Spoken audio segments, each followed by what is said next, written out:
કમોસમી વરસાદને કારણે ગીર અને તેની આસપાસના ક્ષેત્રોમાં ખેડૂતોના કેરીના પાકને ભારે નુકસાન પહોંચ્યું। આપ નેતા પ્રવીણ રામે જણાવ્યું કે આ વર્ષે વાતાવરણના કારણે કેરીનો પાક 70 થી 80% જેટલો નિષ્ફળ ગયો અને માવઠાએ બાકીનો 20% પાક પણ બરબાદ કર્યો। કેરીનો પાક વાર્ષિક હોવાથી ખેડૂતોએ હવે આખું વર્ષ આવક નહીં મળે। પ્રવીણ રામે સરકાર પાસે તાત્કાલિક સર્વે અને સહાયની જાહેરાતની માંગ કરી।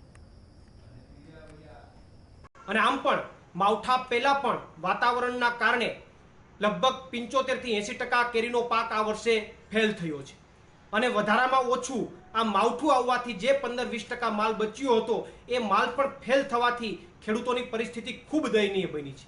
કારણ કે આ કેરીનો પાક છે વાર્ષિક છે, આ વર્ષે સદંતર ફેલ જવાથી હવે વર્ષ સુધી ખેડૂતોને એમાં કંઈ મળવાનું નથી।